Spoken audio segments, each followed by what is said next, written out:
Bonsoir à tous et bienvenue pour un webinaire sur l'effet de levier, son utilisation, ses dangers. Et puis nous allons aussi parler d'une petite technique que j'apprécie énormément qui s'appelle la pyramidalisation. Alors oui, ce n'est pas français, c'est un terme que j'ai inventé et déposé et qui me plaît. Le concept de pyramidalisation, c'est-à-dire, ça veut dire prendre une position sur le marché, et puis au fur et à mesure que le marché va dans votre sens, vous augmentez la taille de cette position, vous renforcez cette position. Alors tout d'abord, je vais vous demander si l'image et le son sont bons. Je vais aller dans la salle de trading en live car ce soir on a des nouveaux. Donc vous noterez que vous avez un petit carré ici à droite dans la salle de trading en live. Vous pouvez appuyer sur le bouton lecture. Et puis vous pouvez mettre votre nom ou votre pseudo et poser vos questions si vous le souhaitez dans le chat. Donc là, pour les nouveaux, vous êtes sur le site DailyFX, bienvenue à tous. Donc le site DailyFX, c'est le site de recherche FXCM. Nous sommes 5 analystes maintenant, puisqu'on a un nouveau, donc 5 analystes à passer l'ensemble de nos journées, à vous commenter le marché, vous donner nos impressions, les news, les analyses. Donc vous retrouvez tout cela sur DailyFX. Je profite de ce petit webinaire pour vous dire qu'Adrienne vient de mettre à jour l'article concernant nos conférences à venir, donc des conférences entièrement gratuites à Bruxelles le 1er mars, au Salon de l'analyse technique le 22-23 mars, le point trimestriel le 12 avril au Palais Brongniart que connaissent de nombreux d'entre vous, et puis le salon des marchés financiers 23-24 mai. Donc alors au fur et à mesure que je vous parle, j'envoie les liens dans le chat. Donc vous voyez là, j'ai pris le lien et donc je l'ai envoyé dans la fenêtre de chat pour ceux qui nous suivent actuellement. Alors j'ai une première question de DJ Pips qui me dit où trouver les seuils clés de Nadia. Les seuils clés de Nadia, c'est très simple. On arrive en page principale du site, on descend sur la gauche et tous les jours, l'après-midi, Nadia vous poste les supports et résistances du jour. Soit elle vous fournit des supports et résistances intraday, soit elle vous fournit des supports et résistances en swing. Donc le swing, ça veut dire sur plusieurs séances. Donc voilà où cela se trouve. Alors j'ai une personne qui me demande, alors j'attends que tout le monde arrive et puis je vais démarrer, je réponds à 2-3 questions. Visiteur me dit bonjour, à quand des CFD sur les matières premières agricoles? Alors les matières premières avant on n'avait que l'or, l'argent, le pétrole, on a ajouté à cela le platinium, le palladium, le cuivre. Et je pense que les matières agricoles seront au programme lors des prochaines mises à jour. On continue d'ajouter de plus en plus de produits à notre plateforme. Et puis pour ceux qui ne sont pas au courant, et puis je vais vous emmener dessus tout à l'heure, donc là vous avez le forum DailyFX. Donc quand vous êtes sur le site DailyFX, tout à droite vous avez un onglet forum, vous arrivez sur cette page là. Il n'est pas facile de se balader sur le forum si on n'est pas membre car l'ordre des messages et les horaires sont changés. Donc je vous invite à ouvrir un compte membre si vous voulez utiliser le forum. Je vous envoie le lien du forum. Forum qui nous sert toute la journée à aller discuter avec les membres de stratégies, de trades possibles, poster nos graphiques, répondre à vos questions sur la plateforme ou autre. Donc pour tout ce qui est interaction, discussion, questions, en dehors des lives, eh bien vous pouvez donc venir sur le forum DailyFX.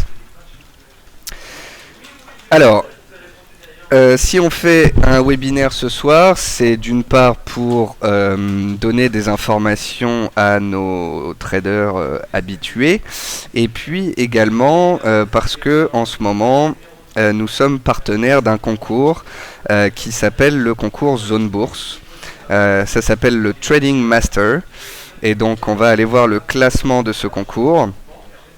Donc quand on regarde le classement du concours, on constate quoi?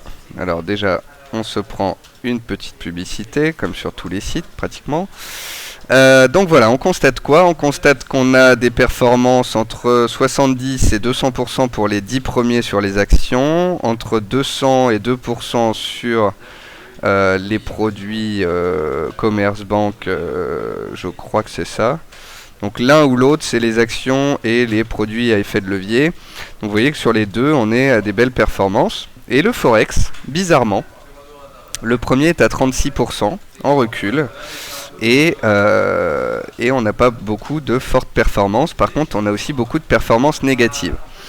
Alors, qu'est-ce qui fait que sur le Forex, les performances ne sont pas aussi fortes? Je pense que c'est le fait qu'il n'y ait pas autant de participants que sur actions et produits à effet de levier. Je pense que le nombre de participants du concours dans la partie Forex augmentera. Donc on va aller dans le classement. Et je pense que de toute façon c'est le premier du Forex qui gagnera le concours annuel, parce que d'après moi cette année ça continuera d'être la guerre des monnaies.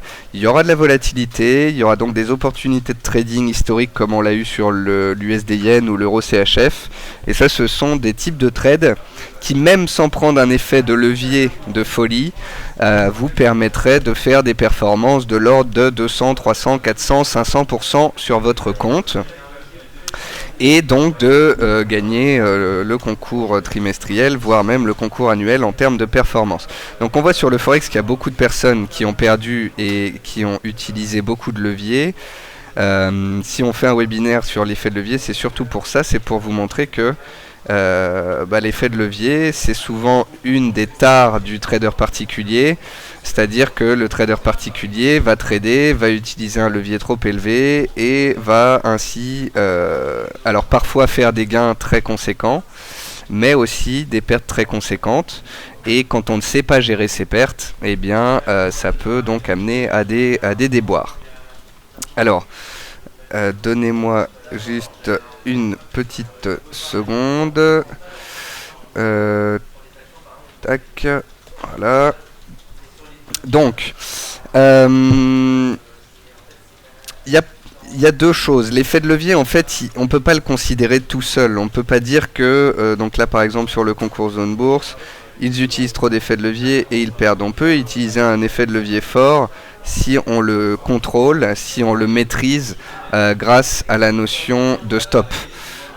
Si on utilise des stops. Donc même si on utilise un effet de levier, tant qu'on utilise des stops appropriés, eh bien on peut tenir sur les marchés. Donc l'effet de levier, je pense, peut être une bonne arme, peut permettre de décupler les gains, d'augmenter la performance, mais peut être aussi une arme destructrice.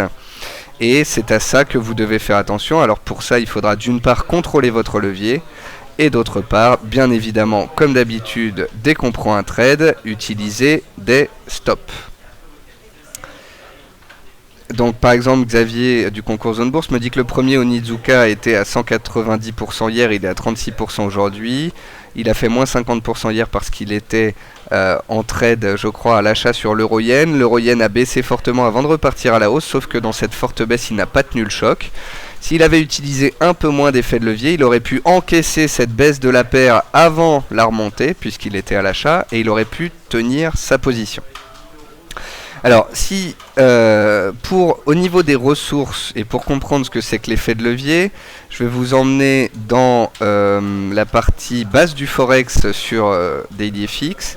Et dans les bases du Forex, comment lire une cotation, qu'est-ce qu'un PIP, et tout ça, on retrouve l'effet de levier et la marge. Alors la marge, je ne vais pas revenir dessus. La marge, c'est comme une caution. Vous louez une voiture, vous laissez un chèque. La marge, c'est pareil. Vous ouvrez un trade de 10 000 €, on vous demande 50 € bloqués sur votre compte qui sont votre chèque de caution, et une fois que vous fermez le trade, ils vous sont rendus. L'effet de levier, pour vous le présenter de la façon la plus facile, donc je vous envoie le lien et vous le lirez, mais l'effet de levier, pour vous présenter la façon la plus facile, c'est tout simplement de regarder 1. Combien vous avez sur votre compte, et 2. Quelle est la position engagée. Donc on va prendre une feuille de papier Word, on va faire très simple. Donc vous avez 1000 € sur votre compte, donc je vais grossir, vous inquiétez pas. Vous avez 1000 € sur votre compte et vous avez une position de 10 000 €. Le levier, qu'est-ce que ça veut dire levier? Ça veut dire ça veut dire utiliser un effet multiplicateur. Utiliser du levier, se mettre en levier, ça veut dire utiliser une somme supérieure à celle qu'on a sur son compte. Donc, à moins d'avoir un compte de 1000 euros et de trader des ordres de 1000 euros et d'être en effet de levier 1, vous êtes souvent dans des effets de levier entre 1 et 50, dirons-nous.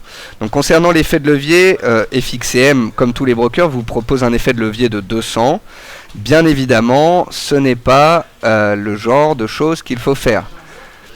Un levier de 200, c'est bien trop important. Donc pour revenir à mon exemple, 1000 euros sur votre compte, position 10 000, on fait 10 000 divisé par 1000 égale 10. Et on trouve l'effet de levier.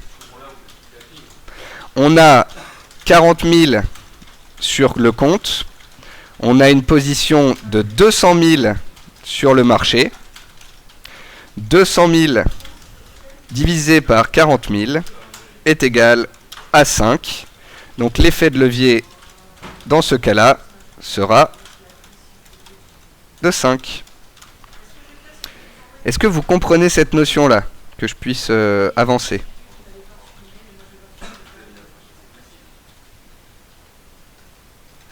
Alors, j'ai DJ Pips qui me dit quel serait votre effet de levier idéal pour faire du scalping. Alors encore une fois, dans les choses que l'on apprend, et qu'on apprend en tant qu'éducateur comme moi, c'est que il n'y a aucun levier, aucun stop de base qui va fonctionner pareil pour tout le monde.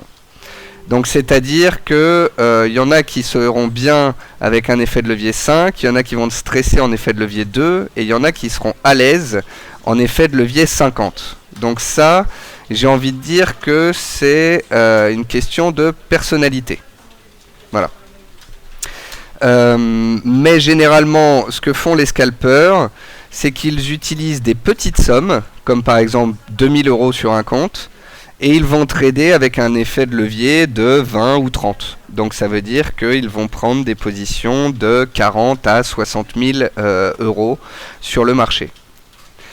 Bien évidemment, quand on a une position de 60 000 euros sur le marché alors qu'on n'a que 2000 euros sur son compte, ça va très vite. C'est pour ça que seuls les scalpers font ça, parce qu'ils ont des stops très serrés et ça leur permet de perdre un montant qui n'est pas extrême. Voilà.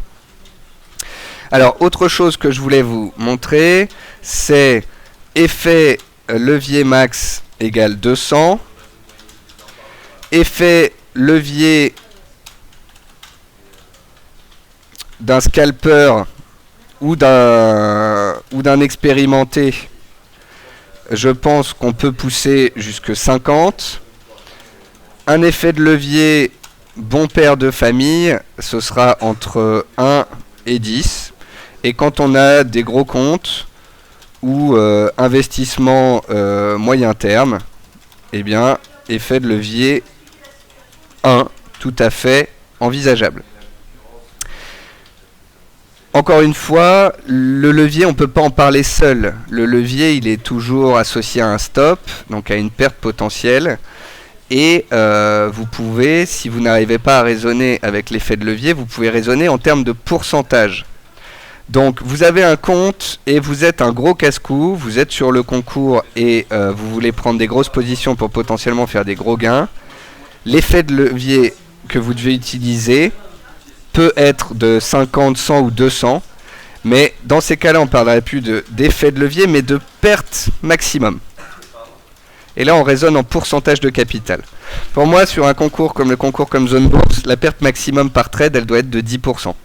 De telle manière qu'on peut faire 5 ou 6 trades, on perdra peut-être 50% du capital, mais sur ces 5 ou 6 trades, on aura une, voire 2, voire 3 chances, et plus, de faire des gains et de potentiellement passer la barre du positif. La perte maximum d'un trader casse-cou en intraday ou d'un scalper, elle peut aller jusqu'à 5%. La perte maximum du bon père de famille eh bien, on dit généralement que c'est 1% du capital par trade, et j'aurais donc dans ce cas-là aussi tendance à vous dire 1% de capital maximum perdu par jour. Enfin, un fonds d'investissement ou des grosses structures ou des personnes qui auront des gros comptes, eh bien, ne prendront un risque que de 0,5% par jour, voire moins. Par jour ou par trade. Ça dépend comment vous voulez raisonner. Donc, en bourse, on dit toujours qu'il faut avoir un profil. Donc, à vous de voir si vous êtes quelqu'un de bon père de famille qui veut investir à moyen terme ou si vous êtes un scalper fou qui fait de l'intraday et qui trade énormément dans la journée. Ensuite, en fonction de ce profil, à vous de vous dire combien de mon capital je suis prêt à perdre par jour. Imaginons que vous soyez le bon père de famille et que vous ne souhaitiez que perdre 1% de votre capital. Donc 1% de perte max. Vous avez un compte de 10 000 euros. Donc perte max 100 euros. Dans ces cas-là, vous vous dites je vais trader à 1 euro le point. J'ai 100 points à perdre. 100 points à perdre, ça peut être 2 trades avec stop 50 points, ou un trade stop 100 points, ou 3 trades stop 33 points. Vous voyez, c'est en définissant votre perte maximum en termes d'argent et de pourcentage par rapport à votre capital que vous saurez combien vous pouvez vous perdre dans la journée. Une fois que vous savez combien vous pouvez perdre dans la journée, ici 100 euros, à vous de choisir si vous préférez jouer 100 euros avec 1 euro le point, stop 100 points, ou bien 2 trades avec 1 euro le point, stop 50 points. Là, on est à 1 euro le point dans mon exemple, mais il y en a qui décideront aussi de faire 10 points à 10 euros le point et de faire un seul trade de scalping très serré avec 10 euros le point. En fait, si vous voulez, tout le monde parle d'effet de levier. Tout le monde parle de pertes conséquentes à cause de l'effet de levier, des débordements par rapport à l'effet de levier. Or, moi, je pense qu'on peut utiliser l'effet de levier comme on veut. Qu'on peut utiliser un effet de levier de 5, de 10, de 50, je m'en fiche littéralement. Ce qui m'intéresse, c'est que, quel que soit l'effet de levier que j'ai utilisé, il ne doit pas engendrer une perte maximum sur ma journée ou sur mon trade. Et cette perte maximum, il n'y a pas de chiffre, c'est vous qui le décidez. Je vous ai donné l'exemple avant, sur un concours ça peut être 5-10% par trade, parce qu'il faut la jouer sportif. Le fonds d'investissement, lui, n'ira que perdre 0,2 ou 0,3% maximum sur la journée.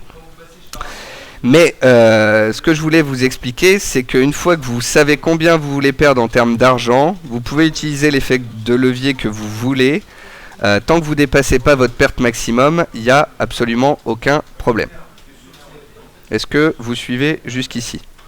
On ne peut pas parler, vous voyez, d'effet de levier simplement. Sinon, moi je vous fais un webinaire, je vous donne la définition de l'effet de levier, je vous montre la plateforme, je vous dis voilà, vous allez dans la plateforme, vous avez un capital de 780 euros, vous prenez une position de 10 000 euros, votre position est 12 fois supérieure à votre capital, donc vous êtes en effet de levier 12. Attention, ne dépassez pas l'effet de levier 20 ou 50. Bon, mon webinaire dans ces cas-là, il dure 2 secondes. Mais ce que je comptais vous dire, donc c'est déjà vous rappeler les règles de base. On dit souvent que l'effet de levier 5 à 10 max c'est bien. Pour les scalpers 20 à 50 pas plus. Au-dessus de 50 ça devient être super casse-cou. Voilà. Parce que ça engendre potentiellement des pertes conséquentes. Et donc dans ces cas-là vous dépassez votre perte maximum autorisée par jour. Donc ce que je voulais vous expliquer c'est comment fonctionne l'effet de levier, quel est l'effet de levier qu'utilisent à peu près tous les types de profils, mais surtout une fois que vous avez l'effet de levier et que vous arrivez à le contrôler, c'est votre perte maximum qui arrivera à vous sauver. Donc je prends l'exemple toujours d'Onitsuka qui était le premier du concours Zone Bourse. Il est à 190% de performance, donc il est passé, imaginons, de 1000 à 3000 euros. Il a un gain de 2000 Eh bien, généralement, quand on fait un concours, si on veut la jouer casse-cou, mais quand même prudent, eh bien, le gain est de 2000. Eh bien, sur ce gain, on ne met en jeu que 25% sur le trade suivant. Et donc, on ne met en jeu que 500 € de perte max. Donc, si Onitsuka, hier, avec ses 3000 €, avait atteint sa perte maximum de 25% des gains qu'il avait réalisés au préalable, eh bien son compte serait passé de 3000 à 2500 et il aurait pu avoir une seconde chance le lendemain, puis une troisième chance le surlendemain, etc. Mais il a dû prendre un effet de levier tel que sa perte max a été dépassée et il a cramé la moitié de son compte, ce qui n'est pas envisageable, que ce soit pour un particulier bon père de famille ou que ce soit pour le casse-cou de service.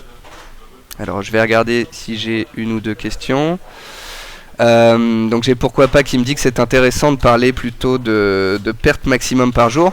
Mais en fait, si vous voulez, moi avec l'expérience, le levier je m'en fous, le capital pareil, ce qui m'intéresse c'est la perte maximum par jour, point.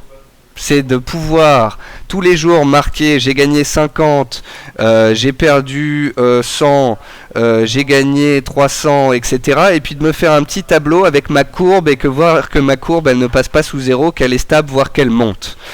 Mais c'est surtout d'éviter le moins 30% sur mon portefeuille en une journée. Je passe de 1000 € à 3000 € en 2 jours. Je repère l'intégralité du compte en moins de temps qu'il en faut pour le dire. Bref, ça ce sont des choses qui ne sont pas concevables. L'effet de levier peut être là pour vous faire gagner, mais il ne doit surtout pas vous faire perdre. Donc à méditer pour ceux qui font le concours et pour les autres. Concentrez-vous sur la perte maximum par jour, essayez de ne pas dépasser un effet de levier 20 parce qu'au-dessus ça devient relativement sportif et vous verrez que ça se passe mieux. Concernant vos gains, si vous êtes en gain sur des positions ou dans le temps, eh bien toujours mettez en jeu une partie des gains mais pas l'intégralité de vos gains, voire une partie de votre capital gagné au préalable. Alors, j'ai DigiPips qui me dit j'ai lu sur le forum de Zonebourse que ce n'était pas raisonnable de scalper sur des CFD, mais je n'ai pas compris pourquoi. Alors, on dit souvent que les CFD sont une réplique des cours des sous-jacents, donc le CFD CAC réplique le CAC 40, mais que parfois les CFD ont des sautes d'humeur au niveau des prix. Alors, chez FXCM, les prix sont très bien respectés. Par contre, il y a parfois des petites sautes d'humeur sur le spread, puisque quand on a des marchés qui sont relativement volatiles, eh bien on a le spread qui peut augmenter. Ça se passe sur le CFD comme sur le sous-jacent. Donc non, scalper sur CFD, nous on a une bande de scalpers sur le forum. Il se trouve dans la partie indice. Scalping sur les indices, et ils discutent toute la journée d'un peu tous les actifs, dont des actifs en CFD. Donc non, je pense qu'on peut scalper en CFD, il faut tout simplement acquérir une certaine expérience. J'ai un débutant qui me dit bonjour, d'accord, mais si on fixe une limite à ne pas dépasser en journalier, si on fait de l'intraday, on peut avoir plusieurs trades et donc ça multiplie la perte potentielle. Bien évidemment, vous devez avoir la perte maximum journalière dans la tête, elle est de 100 €.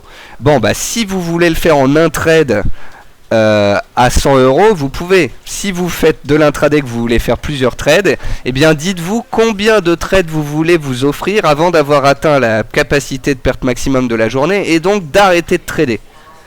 Et là vous vous direz, ah bah moi j'en veux 2 ou j'en veux 3. Et si c'est 3 trades et que votre perte maximum est de 100 € dans la journée, eh bien vous mettrez donc 3 trades, stop à 30 points. 3 trades, stop 30 € et ça vous fera 90 €, donc presque 100. Alors, on a parlé du levier, de sa définition, de son utilisation, des leviers habituels en fonction des différents profils, de si on est scalper ou bon père de famille ou fonds d'investissement. Je vous ai rappelé donc qu'il ne fallait pas dépasser certains seuils. Je vous ai montré qu'il fallait mieux se concentrer sur une perte maximum par trade ou une perte maximum par jour plutôt que de se concentrer sur cette fameuse notion d'effet de levier. Maintenant, j'aimerais vous montrer une petite méthode qui s'appelle la pyramidalisation qui vous permet d'avoir une position très importante avec des gains potentiels très importants, mais avec une perte maximum toujours contrôlée et peu importante. Donc en fait, si vous voulez, moi c'est ça sur quoi je travaille le plus dans mon trading, c'est que je travaille sur des trades où je peux gagner beaucoup et perdre très peu. Alors, il y en a qui me diront oui, bah potentiellement, si tu prends des trades short ou achat avec des stops à 10 pips et que tu vises 50 ou 100 pips, là ça te fait un super potentiel entre ton risque et ton gain. Le problème c'est que ce soit sur le forex ou les indices, mettre des stops à 10 pips, c'est quand même très compliqué à tenir et à respecter. Il vaut mieux mettre 20 ou 30. Et donc dès qu'on met 20 ou 30 pips de stop, si on essaie de gagner 100 ou 150 points, ça fait une belle performance. Mais on va voir qu'en utilisant l'effet de levier, vous pouvez décupler cette performance. Et ça s'appelle la pyramidalisation. Je voulais vous envoyer donc vers un lien. Ce lien, je vous l'envoie sur le chat, ça se trouve sur le forum, dans la partie correspondance de traders. C'est en fait l'historique de la conférence du 30 mars au Palais de la Bourse, où vous avez les photos et vous avez les fichiers qui vont avec. Alors on n'avait pas pu filmer cette fois-là, donc il n'y a pas la vidéo malheureusement. Mais je vous invite à télécharger les deux parties à la fin, là. Conférence Brognard Nicolas Chéron, conférence Brognard bonus, parce que dans l'un des deux, je ne me souviens plus lequel, mais dans tous les cas, l'ensemble de ces documents sont intéressants pour vous. Dans l'un des deux, il y a ma partie théorique sur la pyramidalisation, que vous puissiez la relire, l'esprit tranquille, a posteriori. Donc ça, on va le regarder tout de suite. Et je vais vous montrer un exemple sur le graphique. Donc, qu'est-ce que la pyramidalisation ? La pyramidalisation, ça veut dire augmenter la taille de sa position au fur et à mesure de la réalisation d'un scénario. Donc je vais vous montrer un graphique. On va prendre le graphique de l'euro-yen qui est haussier et qui jusqu'ici donc a donné beaucoup de gains aux acheteurs. Donc sur l'euro-yen, on avait écrit une analyse pour dire que si on cassait la zone des 106 qui à moyen long terme était très importante, ça pouvait monter. Eh bien, on allait vraiment aller haut. Alors, le concept de pyramidalisation, ça veut dire que lorsqu'on a cassé 106, j'achète. Lorsqu'on a fait un plus haut et qu'on est revenu chercher les 106, j'ai su que donc on restait au-dessus de mon support et que ça pouvait redémarrer. Ici, à 108, on fait un nouveau plus haut, la dynamique haussière continue, je rentre un deuxième achat.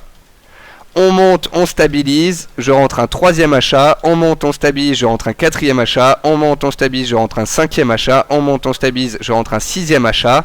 Et là, au lieu d'avoir un achat, j'en ai 6. Et donc, au lieu d'avoir une position de 10 000 euros, j'ai une position de 60 000 euros.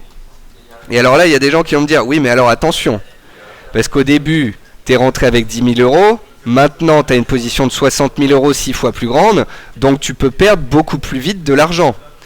Et tu peux même peut-être perdre sur ce trade. Et c'est là où il faut faire attention à la technique à utiliser. Alors, je vous donne les avantages et les difficultés. Donc l'avantage de la pyramidalisation, c'est qu'elle décuple les gains, puisque vous ajoutez des positions au fur et à mesure que votre scénario se passe bien. Ça veut dire que au début, vous gagnez par exemple 100 pips x 1, mais une fois que vous avez 2 ou 3 lignes, toutes les centaines de pips que vous gagnez après, c'est x3, x4, x5. Autre avantage, ça force à mettre les stops à zéro rapidement. Alors, qu'est-ce que veut dire mettre un stop à zéro ? Un stop à zéro, ça veut dire que vous achetez à 106, les cours, vous mettez un stop à 105, les cours montent à 108, puis baissent un peu, puis repartent. Là, vous savez qu'on redémarre à la hausse. Et donc, au moment où vous savez, ou vous pensez du moins qu'on va repartir à la hausse, votre stop qui était à 105, vous le remontez à 106, soit votre cours d'achat. Ça veut dire que si les cours étaient redescendus à 106 et s'étaient cassé la figure, eh bien, vous auriez été stoppé sans gain, sans perte. C'est ce qu'on appelle le stop à zéro. Et c'est une technique qui permet de rentrer en position, de gagner un peu. Si ça part et c'est bien. Si ça part pas, ça coupe à zéro. Vous n'avez rien perdu. Donc les avantages de la technique de la pyramidalisation, Ça décuple les gains et ça force à mettre les stops rapidement. Les difficultés de la pyramidalisation, c'est qu'il faut gérer très bien les stops et les renforts. Donc les renforts, c'est quand je vous ai dit, vous rentrez l'achat 2, 3, 4, 5. Et la gestion des stops, c'est comment vous allez les gérer. Est-ce que vous allez calculer un prix de revient moyen de l'ensemble de la position et mettre votre stop à 0 à ce prix-là? Ou est-ce que vous allez acheter une fois, deux fois, trois fois, et puis pour chaque achat vous allez mettre votre stop à 0 au fur et à mesure de la hausse?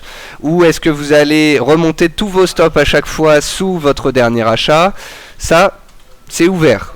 C'est ouvert, ça veut dire que vous choisissez, mais qu'il faut y faire attention.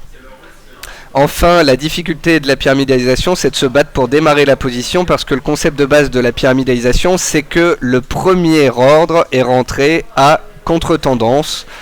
C'est ce qui permet, encore une fois, d'augmenter la taille de la position plus facilement, avec plus d'aisance, et de mettre un stop à 0 rapidement. Inconvénient de la pyramidalisation, c'est que ça nécessite une tendance, ou bien un extrême. Ça veut dire qu'on vient de faire un point bas et vous vous dites ça va exploser à la hausse, là je vais pouvoir jouer une pyramide. Ou on est tout en haut, je pense que les indices vont se casser la figure, je vais jouer une pyramide à la baisse. Par contre, si on est entre deux chaises, vous ne pouvez pas pyramidaliser. Si vous n'avez pas de tendance, que vous êtes dans un range, vous ne pouvez pas pyramidaliser. Autre inconvénient, c'est que quand on short une tendance haussière sur chaque excès haussier et qu'on met son stop à 0 à chaque fois, si la tendance haussière continue pendant 1 mois, 2 mois ou 3 mois, on se fait stopper à 0 souvent, voire on prend des petites pertes. Donc ça, faut en être conscient. Et qu'est-ce qui est inconvénient? C'est calcul, variante à considérer, remise en question permanente. Donc remise en question permanente, ça veut dire que vous allez remettre votre question en permanence, parce que au fur et à mesure que vos gains deviennent exponentiels, ça vous tourne à la tête et vous vous demandez s'il ne faut pas clôturer. Les variantes à considérer, c'est le choix soit de mettre un stop à 0, soit de mettre un stop sur le prix de revient global, soit de laisser le premier stop à 0 mais de remonter l'autre en stop win. Enfin, il y a tellement de champs des possibles que c'est clair qu'il y a des variantes à considérer, qu'on peut se remettre en question. Mais à ce sujet, j'ai qu'une seule chose à vous dire: faites des choix, écrivez-les, suivez-les. Point à la ligne. Alors, les risques de la pyramidalisation, c'est que au fur et à mesure qu'on renforce la position, le prix de revient augmente. Donc ça veut dire que si vous achetez à 106, à 107, à 108, votre prix de revient il est à 107. Alors que votre position initiale était à 106. Donc vous pouvez vous dire, je vais mettre mon stop à 107, à mon prix de revient moyen. Le problème, c'est que si les cours baissent à 107 et repartent, vous faites stopper. Alors que si vous aviez laissé votre stop initial à 106 sur votre première position sans vouloir pyramidaliser, vous n'auriez pas été stoppé. C'est un risque, effectivement, mais le jeu en vaut la chandelle.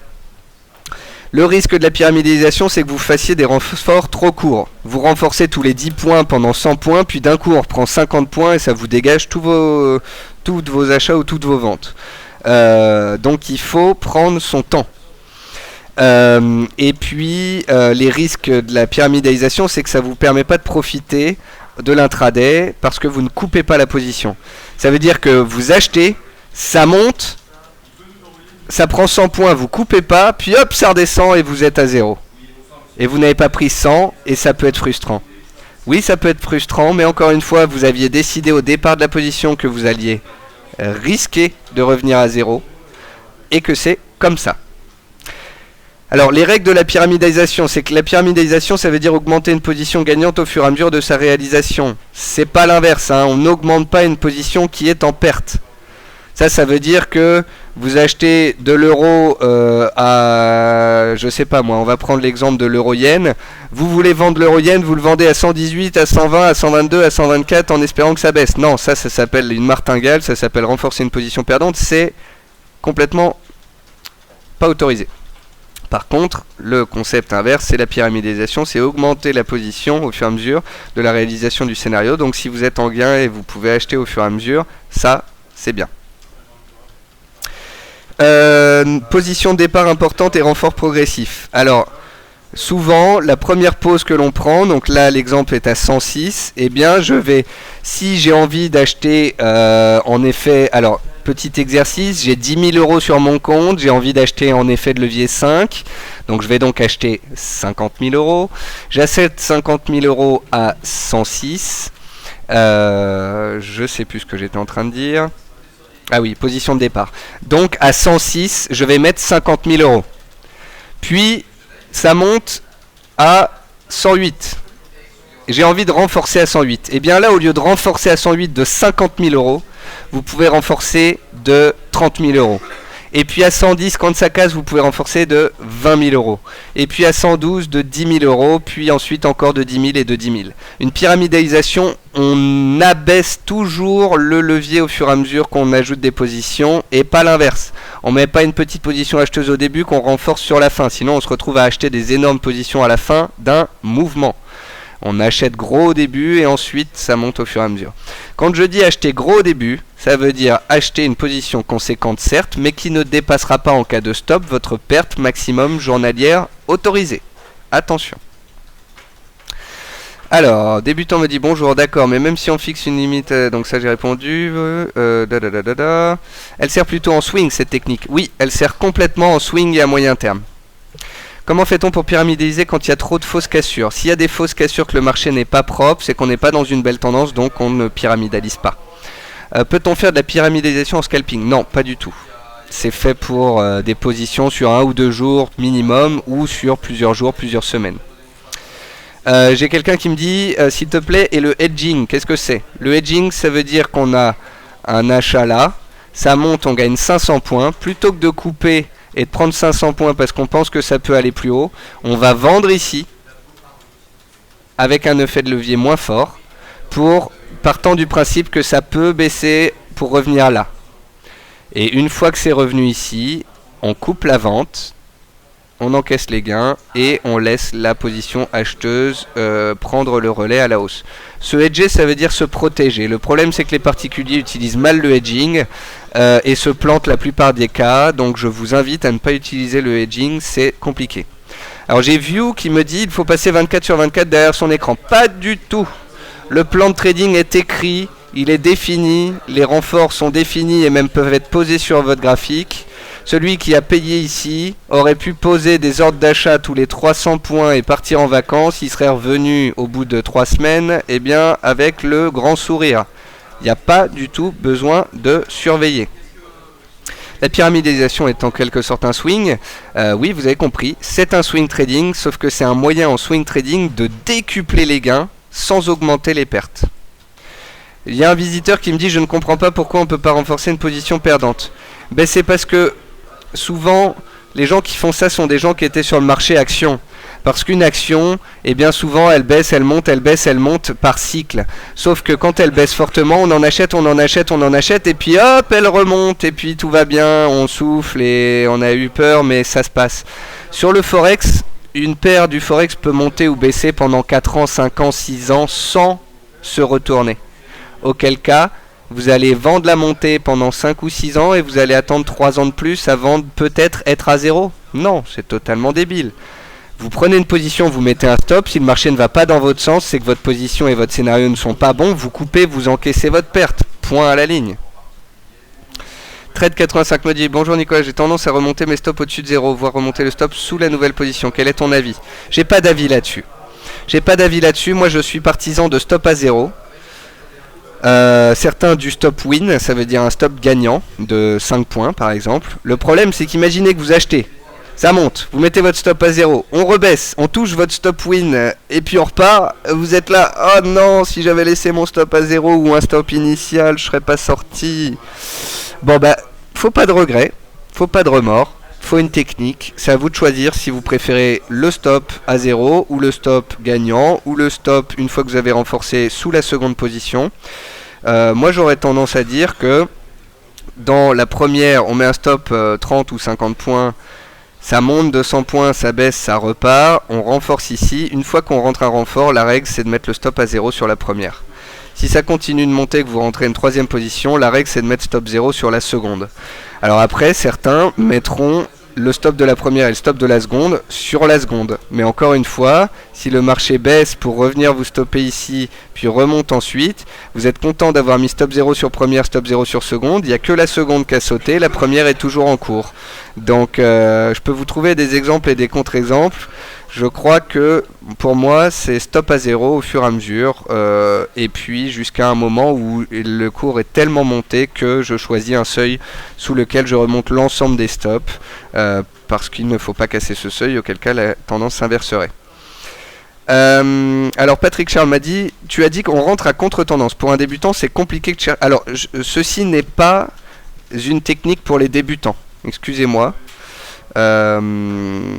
Je n'ai pas précisé, je vous ai parlé de l'effet de levier, de comment le gérer, de la perte maximum, etc. La pyramidalisation, si déjà vous arrivez à jouer ce que le marché vous donne, c'est bien. Même en effet de levier 1.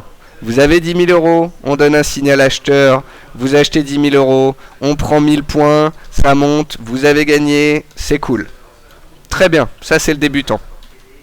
Celui un peu plus expérimenté, il va se dire, bon bah la dernière fois j'ai gagné 2000 points, c'était génial, j'ai gagné 2000 euros.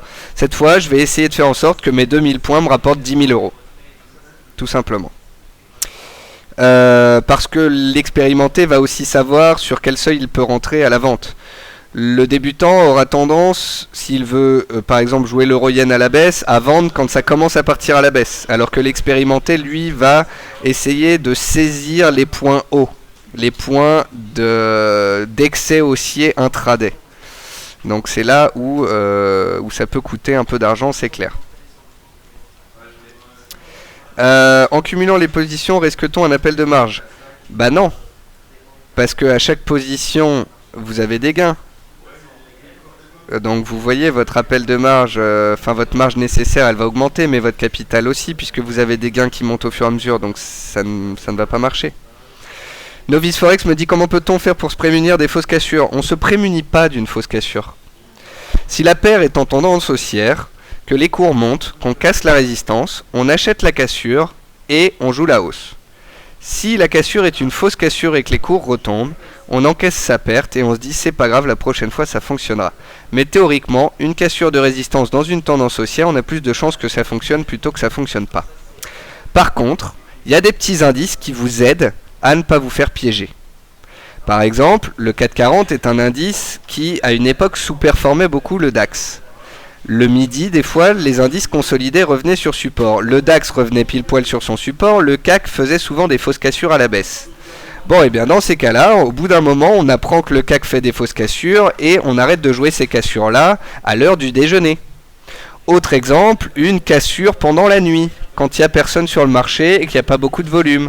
Eh bien, une cassure la nuit d'une résistance importante, on attendra le matin de voir si elle est validée et de voir si vraiment il y a cassure, parce que peut-être que c'est un faux signal. Voilà.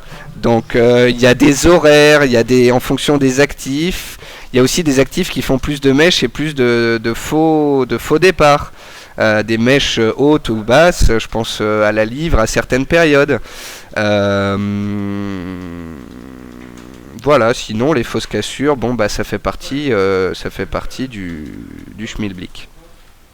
Est-ce que les seuils des stops sont les mêmes en intraday et en swing? Non, pas du tout. En intraday, vous mettez des stops à 20-30 points minimum. En swing, vous pouvez en mettre à 50-80 points.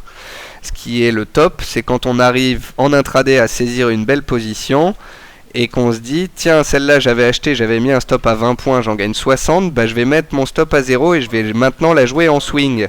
Résultat, eh bien, on ne joue plus de position en swing avec des stops à 50, 80 ou 100 points.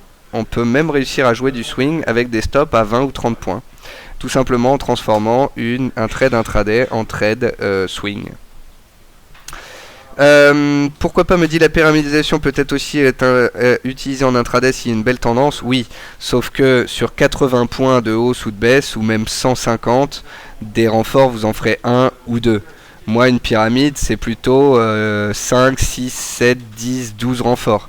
J'ai déjà fait des exemples l'année dernière sur le forum où j'avais renforcé une quinzaine de fois sur 200 pips de hausse, et où en fait mes gains devenaient littéralement exponentiels, puisque j'avais 14 achats avec des stops à 0 sur tous les achats, et un seul achat avec un stop à 30 points. Ça veut dire que si ça se cassait la figure, d'un coup, je perdais un stop de 30 points, donc on va dire 30 euros.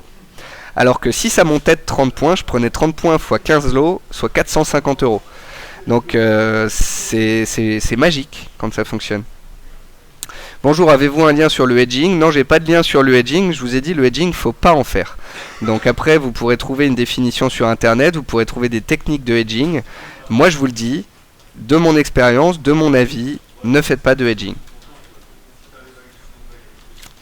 Alors, j'ai quelqu'un qui me dit sur les CFD, on peut renforcer alors vu que ça retrace.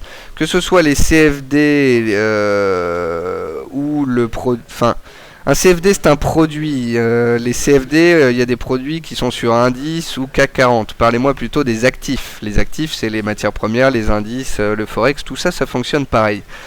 Le cours monte d'un coup.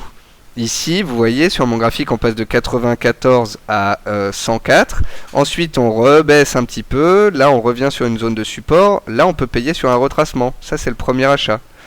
Ensuite, les cours sont dans un range. Puis là, on en sort. Ça, c'est votre deuxième achat. Ça, c'est votre troisième achat, etc. Sur quelle unité de temps travailles-tu pour la pyramidalisation? Sur le journalier pour écrire le plan. Et puis ensuite, sur le 4 heures pour suivre le déroulement du plan. Il n'y a pas besoin de zoomer plus sur vos graphiques, hein. On voit autant en 4 heures qu'on voit en 5 minutes. Bonjour, j'ai lu sur le forum d'Edifix que les marchés étaient très peu souvent en tendance. Dans ce cas, comment on peut trader quand il n'y a pas de tendance? Quand il n'y a pas de tendance, on peut faire de l'intraday, comme hier. Donc hier, on est sur l'euro-dollar. L'euro-dollar touche un support le matin. On avait vu la résistance à 35,60, on vend. Ça revient vers 35,10, ça réagit. On coupe la vente et on achète si on veut. Ça monte à 35,90 qui était l'objectif du jour. Cette nuit, double échec à 35,90, on peut vendre. Ça baisse, ça revient sur les 35,10, 35 d'hier, on peut acheter. Et voilà. C'est pas un marché en tendance, c'est un marché qui est en intraday. Et voilà. Si vous tradez sur un peu plus de temps que l'intraday, vous prenez votre graphique sur un peu plus de temps, vous voyez que la tendance elle est haussière, vous voyez qu'on peut tracer une oblique qui passe par tous les plus bas qui fait support, et bien vous attendez qu'on revienne sur l'oblique, c'était il y a maintenant 4 heures, on est revenu à 1,35 sur l'oblique, on achète. Voilà, parce qu'on se sert de la tendance du 4 heures qui dure depuis maintenant un mois pour rentrer sur le marché. À partir de combien de points en gain tu mets ton stop à 0? Généralement, je mets un stop à 0 quand j'ai atteint en gain la hauteur de mon stop. Ça veut dire que si j'achète un 35, stop 30 points, et que le marché monte à 35,30, je gagne 30 points, qui était la hauteur de mon stop. Donc achat 35, stop 34,70, on arrive à 35,30, je remonte mon stop de 34,70 à 35. Rentres-tu sur breakout ou c'est... rentrer sur breakout, est-ce que c'est bien? Oui, c'est bien. C'est bien, mais je préfère rentrer. Vous voyez, là, ceux qui veulent acheter dans le sens de la tendance haussière sur l'euro pour acheter sur breakout, ils vont attendre les 35,90. Moi, je dis souvent que j'aime bien rentrer dans le sens de la tendance, mais sur repli. Donc là, les cours sont montés hier. Ils ont baissé aujourd'hui. Si vous vous concentrez sur un graphique en 5 minutes, vous dites oh là là, ça baisse, c'est horrible. Si vous prenez le graphique avec un peu plus d'historique, vous vous dites tiens, on est monté hier, on a respiré aujourd'hui, on est toujours sur le support, je peux donc acheter. Et vous achetez sur repli pour le premier, et le deuxième, vous le rentrerez sur breakout, ce sera le début de votre pyramide. Et le troisième, vous le rentrerez sur la cassure suivante, et ainsi de suite. En pyramide, ne risque-t-on pas une énorme perte en cas de gap, en sens inverse de notre position? Alors, le gap, c'est sur le forex, ça n'arrive que le dimanche. Donc, à vous de voir avant le week-end si les derniers achats de votre pyramide sont bien en gain et sont bien en dessous ou au-dessus du marché. Si vous avez rentré votre dernier achat vendredi matin et qu'à la fin de la journée vous gagnez que 10 pips sur celui-là, il vaut peut-être mieux le couper et garder le reste de votre pyramide qui n'est pas en danger même s'il y a un gap. Mais oui, effectivement, il y a le risque de gap. Mais vu que vos achats ils sont au fur et à mesure de la tendance, même si on gap de 100 points à la baisse, si vous avez d'achats qui datent de 600, 500, 400 et 300 points, même si on gap de 100 points, vous en fichez. Je ne comprends pas d'où viennent ces faux signaux, toutes ces fausses cassures, surtout qu'il y en a en permanence sur tous les produits. Alors il faut apprendre à les lire, il faut apprendre à lire les produits, il faut apprendre à comprendre le marché. Les fausses cassures, elles sont données souvent à des horaires qui ne sont pas propices, comme la nuit. Ou sinon en journée, l'après-midi, quand les US sont là, qu'il y a de la volatilité et que c'est la machine à laver. Donc voilà. Par contre... je vois pas où vous voyez des faux signaux parce que moi j'en vois pas. J'en vois pas beaucoup en ce moment. Je trouve plutôt que les marchés sont propres. À partir de combien de points? Donc ça j'ai répondu. Donc en swing on garde les positions ouvertes la nuit, ou le marché n'étant pas actif je ferme le soir pour ouvrir. Non, en swing, intraday ça veut dire j'achète le matin, je sors l'après-midi, je coupe ma position le soir. Et intraday ça veut dire je n'ai pas de position le soir quand je vais me coucher. Swing trading ça veut dire plusieurs jours, ça veut dire j'achète un jour, je le garde minimum le lendemain. Ça c'est du swing. À partir de une séance où vous avez gardé la nuit, vous êtes en swing trading.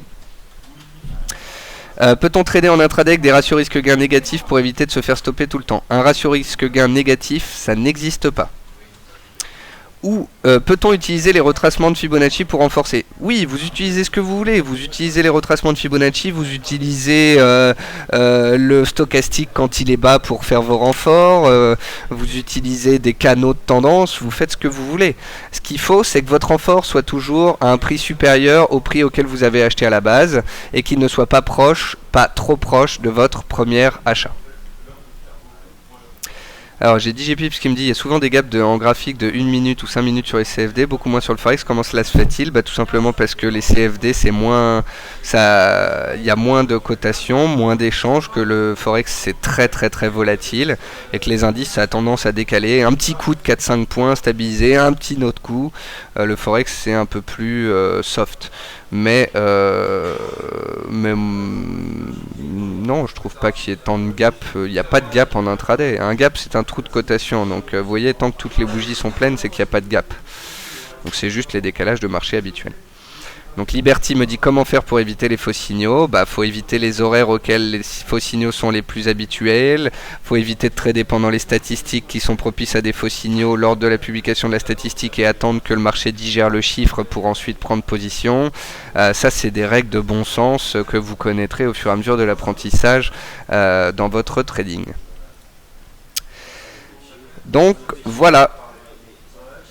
On s'est fait 1 heure là-dessus. Si vous avez des idées de thèmes ou des envies, n'hésitez pas à me les faire parvenir. On a parlé un peu de l'effet de levier, mais surtout de l'importance de la perte maximum journalière, de la gestion des gains pour ne remettre en considération en perte maximum qu'une partie des gains à chaque fois et pas l'intégralité des gains, voire du capital. On a parlé de la pyramidalisation qui doit toujours se faire en tendance, qui doit se faire sur un extrême. Les stops doivent être mis à zéro au fur et à mesure des renforts pour ne pas perdre pour pas perdre beaucoup. Et puis voilà. Bonjour, je ne sais pas comment trader correctement la tendance car à chaque fois que je la trade, la tendance est déjà finie. Dans ces cas-là, il faut que vous appreniez à identifier un retournement de tendance. Un retournement de tendance, théoriquement, une tendance baissière, c'est quand les plus hauts sont de plus en plus bas et les plus bas de plus en plus bas. Donc là, on a des plus hauts de plus en plus bas, on a des plus bas de plus en plus bas. Et puis un jour, on fait un plus haut que le précédent. Et là, on passe d'une tendance baissière à une tendance haussière. Et donc, même si vous avez acheté l'euro-yen qu'à partir des 110 et que ça vous paraissait un peu tard, en fait, la tendance était en train de se retourner à la hausse. Et donc, il y avait possibilité ensuite d'analyser la poursuite de cette tendance et d'acheter au fur et à mesure des replis ou des cassures, ou replis, ou cassures, ou repli ici. Et là les cassures ça devient un peu plus tendu parce que j'ai pris l'exemple de l'euro-yen exprès. Je pense que l'euro-yen peut monter, est en belle tendance, mais moi je pense que cette tendance pourrait se retourner, donc je suis en surveillance là-dessus. Enfin bref, ça c'est un autre sujet. Voilà, sur ce, sachez que vous pourrez retrouver l'enregistrement de ce webinaire en bas de la salle de trading en live. Donc en bas de la salle de trading en live, en fait, juste sous l'écran dans lequel vous êtes en train de me regarder, et bien en dessous, vous avez l'enregistrement des derniers points de marché que l'on a fait. Et si vous allez un peu à droite du lecteur, vous avez outils et utilisation de la plateforme, initiation à la plateforme, webinaire sur le money management. Donc celui-là, je vous invite vivement à le regarder, c'est celui que j'avais fait la dernière fois. Là, il y a un webinaire sur les ressources DailyFX et la plateforme FXCM. Donc ça aussi, je vous le conseille. Bref, soyez curieux, faites le tour du site DailyFX. Suivez-nous la journée dans cette file de Real Time News, donc c'est ici. Venez discuter et nous poser des questions sur le forum. Allez chercher les documents que je vous ai dit dans la file du Palais Brongniart de la dernière fois. Vous avez les documents, dont celui dont je vous ai parlé aujourd'hui. Voilà. Sur ce, je pense qu'on a fait le tour. N'hésitez pas, ou par email ou sur le forum ou lors de nos émissions, de m'envoyer vos propositions de thèmes et je me ferai un plaisir d'organiser des webinaires. Voilà, sur ce, j'ai peut-être pas répondu à toutes les questions ou autres, mais je dois filer, donc je vous souhaite une très bonne soirée. Puis pour vos questions, bien vous m'avez 10 heures par jour sur le forum DailyFX, donc à vous de jouer et de nous retrouver sur le forum. Voilà, sur ce, je vous souhaite une très bonne soirée et à demain sur DailyFX.